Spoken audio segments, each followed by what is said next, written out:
The sun did not just shine on the Oregon plains. It hammered down, turning the dry earth into a furnace. Rick sat tall in the saddle. His eyes narrowed against the glare, scanning the horizon for anything that did not belong. Beneath him, Blaze moved with a steady, rhythmic gait, hooves kicking up fine clouds of dust that coated everything in a layer of grit. Beside the horse, Rusty kept pace, his nose twitching as he caught the scent of sagebrush and distant water. The world was vast, empty, and unforgiving. Suddenly, Rusty stopped. The dog stiffened, his ears snapping forward toward a patch of tall, yellowed grass. Rick pulled the reins, bringing Blaze to a halt. He held his breath, listening. The wind hissed through the dry stalks, but nothing moved. He waited, hand resting near the rifle sleeve, watching the grass until the tension in the dog's shoulders finally broke. The caravan was a mile back, a slow-moving line of canvas and wood, but here, at the edge of the world, he was the only thing standing between them. The caravan was a collection of groaning wood and strained canvas.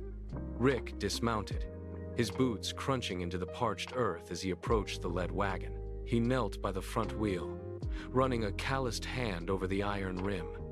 It was scorching to the touch. He checked the axle pins, pulling one free to inspect the wear. A hairline fracture spider-webbed across the metal. He swore under his breath, grabbed a heavy iron wrench from the supply box, and hammered a replacement pin into place. Using a heavy needle and wax thread, he pulled the edges tight, his fingers moving with practiced, rhythmic precision. Beside him, Rusty paced the perimeter, occasionally stopping to snap at a fly, his eyes never leaving the tall grass. Rick finished the patch, knotted the thread, and stood up, wiping sweat from his forehead. He checked the harness on the two brown horses. The wagon gave a sharp creak as he pushed against the frame, testing the stability. It held. He signaled the driver, and the heavy wheels began to grind forward again. The sun dipped toward the jagged edge of the western hills, turning the sky into a bruised purple. Rick sat on a flat rock, his canteen resting in the dirt beside him. He had been watching the horizon for 3 days, waiting for the feeling of being observed to fade. It never did. He squinted into the dying light, his hand shielding his eyes. At first, it looked like heat shimmer, a trick of the cooling air against the dry earth. Then, the shapes solidified. Figures on horseback, motionless, silhouetted against the final sliver of daylight. They were perched on the ridge, far enough to be ghosts, close enough to be a threat. Rick stood up, his boots scuffing the gravel. He reached for his binoculars, the cold metal biting into his palms. He focused the lenses.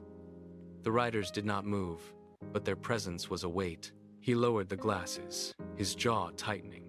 This was no longer just the wind or the shifting grass. Someone was tracking the caravan, waiting for the light to fail completely. He did not call out. He simply stood there, watching the ridge, his hand hovering near his side. The unease sharpened into a cold, clear certainty. They were not alone. Rick walked back to the center of the camp, his stride long and measured. He raised both arms, signaling the drivers to pull the wagons inward. The heavy wooden wheels groaned as they pivoted on the dry earth, grinding into a tight, interlocking circle. He moved from wagon to wagon, his hands checking the iron rims and the tension of the canvas covers. He stopped at the lead wagon and knelt, pulling a heavy wrench from his belt. He hammered the axle pins deep into their housings, the metallic ring cutting through the low murmur of the families. Every strike was a deliberate act of fortification. He stood, his breath hitching slightly. As he scanned the perimeter, the air felt thin and charged. Inside the circle, the families huddled together, their movements restricted by the sudden lack of space. The horses shifted restlessly, their hooves striking the ground in a rhythmic, nervous beat. Rick walked the perimeter, his eyes fixed on the darkening horizon. He checked the harness on the lead team, pulling the leather straps until they were taut. Rick stood in the center, his hand resting on the cold wood of a wagon spoke. The camp was a cage of shadows. Rick stood by the lead wagon, his eyes tracking the dark line of the north ridge. Beside him, Rusty went rigid. The dog's ears flattened, then pivoted toward the crest of the hill. A low, guttural growl vibrated in the animal's chest, a sound that cut through the silence of the night. Rick looked down. The dog's hackles were raised, a stiff line of fur pointing directly into the dark. Rick did not look back at the wagons. He reached for Blaze, his hand finding the leather sleeve on the saddle. He pulled the lever-action rifle free, the weight of the steel familiar and cold in his palms. He brought the weapon to his shoulder, his thumb finding the hammer. He pulled it back, then worked the lever. The mechanism cycled with a sharp, metallic click that echoed against the wagon boards. It was a final, definitive sound. The threat was no longer a ghost on the horizon. It was moving, and it was close. Rick stepped away from the lead wagon, his boots crunching softly on the dry, brittle grass. He moved toward the first fire, the flames casting long, flickering shadows against the canvas. He leaned close to the families, his voice a low, urgent rasp that barely carried over the crackle of burning wood. Stay low. Keep the children behind the wheels. Do not move unless I signal. He straightened and moved to the next fire, his eyes never leaving the north ridge. The figures were no longer static shapes against the moon.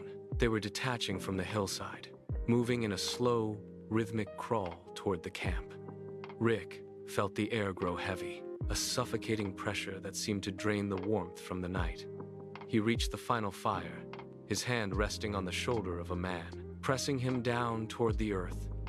The families obeyed, their faces pale in the firelight, their breathing shallow and jagged.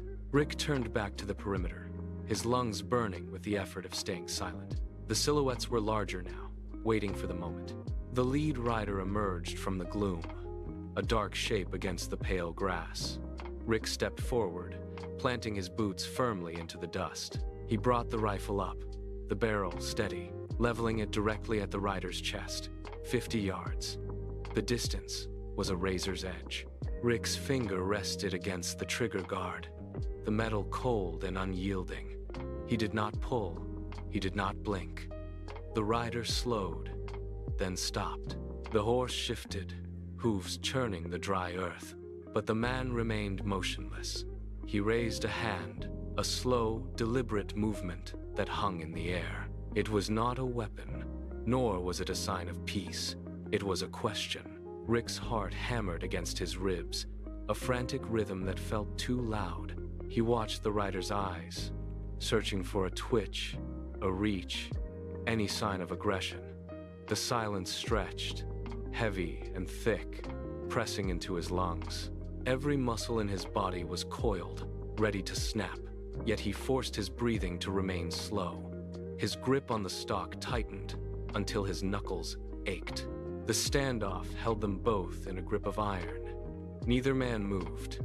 Rick kept his aim locked, waiting for the first sign that the night would turn to blood. The standoff stretched into the coldest hours of the night. The air felt brittle, ready to shatter at the slightest sound. Rick kept his rifle leveled, his muscles locked in a rigid, painful arc. Then, the lead rider moved. It was not an attack.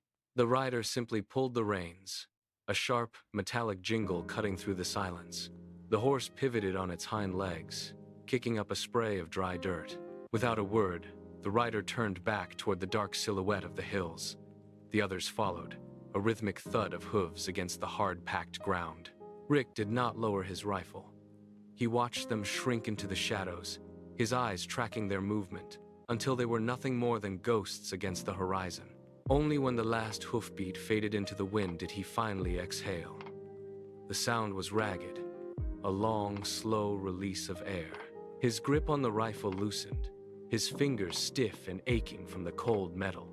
The immediate threat of a massacre dissolved into the dark. He stood his ground, waiting for the pulse in his neck to slow, while the shadows of the hills swallowed the rider's whole. Rick lowered the rifle, the weight of the steel suddenly heavy in his hands. He turned and walked back toward the center of the camp, his boots crunching softly on the dry, parched earth. The fire had burned down to a bed of glowing, pulse-like embers. Rusty was already there, sitting perfectly still, his eyes fixed on the darkness beyond the wagons. As Rick approached, the dog let out a soft, rhythmic exhale and leaned his weight against Rick's leg. Rick reached down, resting a hand on the dog's head, feeling the coarse fur and the steady, calm beat of life beneath his palm. He walked to the nearest wagon, the wood frame groaning slightly under the shift of the wind. He leaned his back against the heavy iron-rimmed wheel, sliding down until he sat on the dust. The sky above was a vast, cold expanse of stars, indifferent to the struggle that had just unfolded below. He rested the rifle across his knees, his fingers tracing the familiar grooves of the stock. The silence of the plains was absolute, yet it no longer felt like a threat. It felt like a pause. He watched the embers flicker and die, one by one, turning to gray ash in the cooling air. The trail ahead remained long, a winding path through territory that offered no guarantees. He knew the sun would rise in a few hours, and with it, the same demands would return. He closed his eyes for a moment, letting the exhaustion pull at his limbs. For tonight, the camp was safe, and that was enough.